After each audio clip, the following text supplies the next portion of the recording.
tu réagis pas? Sale pute. Tu sais pourquoi tu ne réagis pas? C'est fort, c'est pas assez fort. Tu sais pourquoi tu ne réagis pas quand je t'appelle sale pute? Hein? Parce que t'en es une sale pute. Allez, va te laver! Va te laver avant que je t'en colle une.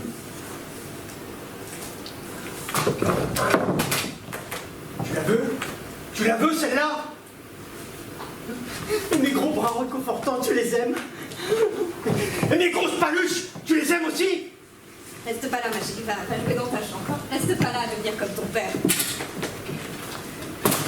Tu sais ce qu'elle est, ta mère? Une sale pute. Hein? Elle est comme ça. Dans la vie, ta mère. Hein? Elle a les jambes écartées. Elle a la chatte bien ouverte. Et tous les hommes rentrent. Elle la referme plus, sa chatte.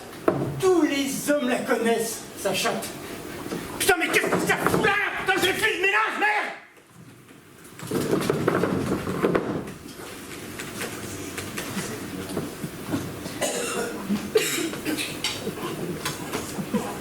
Ta gueule! Ta gueule, putain! Hein? Tu vas faire pleurer ta mère, tu veux la voir pleurer, c'est ça?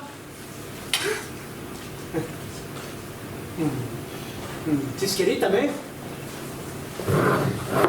Ta mère, c'est une bonne petite bourgeoise. Bien élevée. Avec un bon petit cul.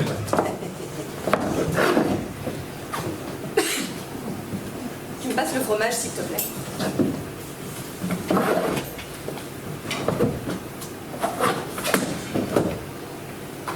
Bon anniversaire, maman. Merci, mon cœur, c'est très joli. C'est très beau. Dis, maman, tu veux bien me raconter une histoire? Le chat, tu vois, c'est un chat miaou, hein? Miaou le chat, hein? Miaou. Miaou. Sale Miaou. pute. Tu as fini? Miaou. Tu sais, ta mère, elle suce des bites. Tu sais pourquoi elle te met à la garderie? C'est pour avoir des après-midi de libre. Hein? C'est pour pouvoir sucer des queues.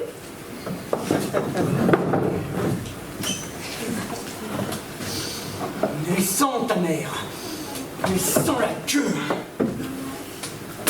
Tu vois, là, c'est un âne, hein? C'est l'âne trop.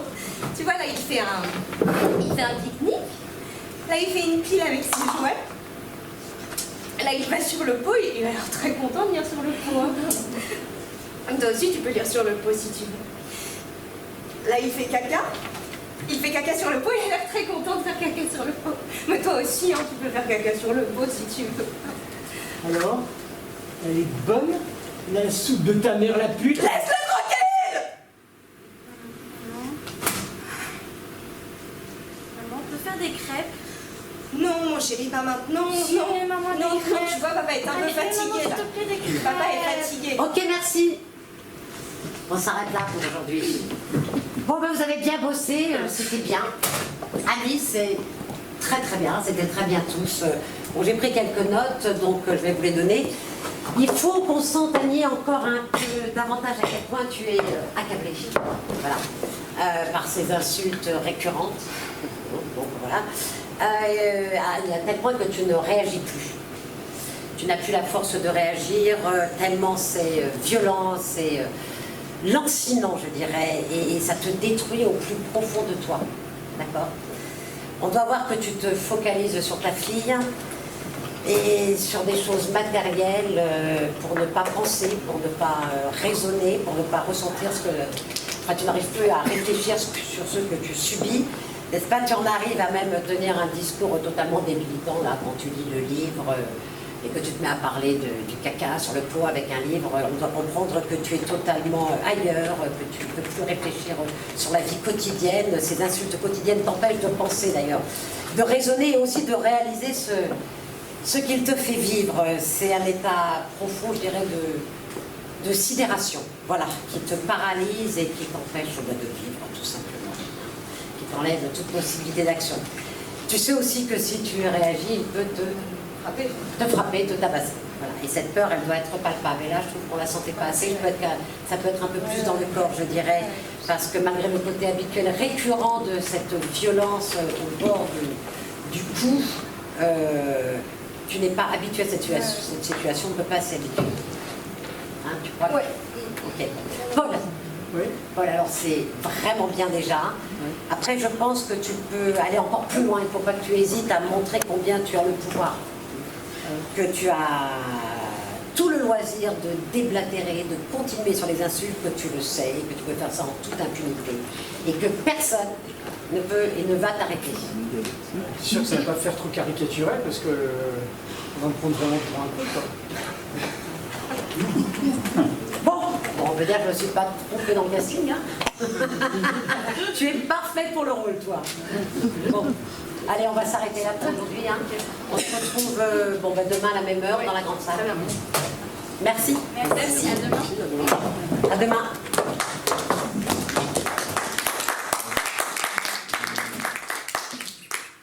C'est glaçant, n'est-ce pas?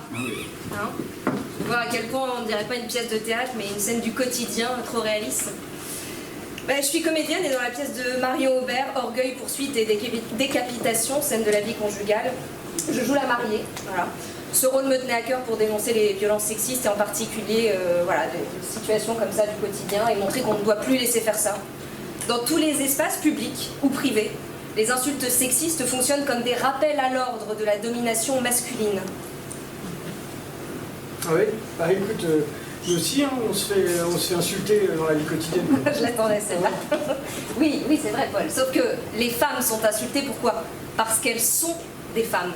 Alors que les injures envers les hommes ne reposent pas sur l'idée que le fait d'être un homme est négatif en soi. C'est plutôt l'inverse qui a tendance à se produire. Un homme est jamais trop homme. On lui reprochera plutôt de ne pas l'être assez. Je pense notamment aux insultes homophobes. Est-ce que vous savez que selon le Haut Conseil à l'égalité femmes-hommes, 64% des insultes contiennent les mots salope pour 27%, pute pour 21% et connasse 16%.